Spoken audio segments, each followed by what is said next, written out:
ഭരിക്കുകയും ഭരിക്കപ്പെടുകയും ചെയ്യുന്ന ദമ്പതികൾ ഇസ്ലാമിൽ ഇല്ല എന്നും ഇണയും തുണയുമാണെന്ന പരസ്പര വിശ്വാസമാണ് വേണ്ടതെന്നും പ്രഭാഷകനായ ഷാഫി സഖാഫി പറഞ്ഞു. ദുബായ് ഹോളി ഖുർആൻ അവാർഡിനോടനുബന്ധിച്ച് മാതൃകാ കുടുംബം പ്രതീകാത്മക സമൂഹം എന്ന വിഷയത്തിൽ പ്രഭാഷണം നടത്തുകയായിരുന്നു അദ്ദേഹം. ദാമ്പത്യം ഒരു കലയാണ്. അതിലെ വിജയപരാജയങ്ങളുടെ മുഖ്യ പങ്ക് പുരുഷനാണ്. എന്നാൽ പുരുഷനൊപ്പം സ്ത്രീയും നന്നായാൽ മാത്രമേ ജീവിതം ശോഭനമാകൂ എന്ന് ഷാഫി സഖാഫി ചൂണ്ടിക്കാട്ടി. ബന്ധങ്ങൾ ദൃഢമാകാൻ അത്യാവശ്യമായ നിയമവിലക്കുകളാണ് ഇസ്ലാം പഠിപ്പിച്ചതെന്നും സഖാഫി വ്യക്തമാക്കി. എന്തെങ്കിലും പോരായ്മ കാണുമ്പോഴേ എടുത്തുചാടുകയോ പൊട്ടിത്തെറിക്കുകയോ അരുത്.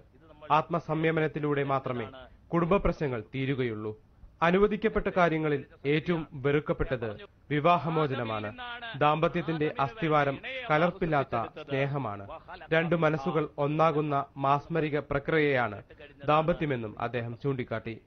കിസൈസ് ജമിയത്തുൽ ഇസ്ലാഹ് ഓഡിറ്റോറിയത്തിൽ നടന്ന ചടങ്ങ് SYS സംസ്ഥാന പ്രസിഡന്റ് പൊന്മള അബ്ദുൽ ഖാദർ മുസ്ലിയാർ ഉദ്ഘാടനം ചെയ്തു.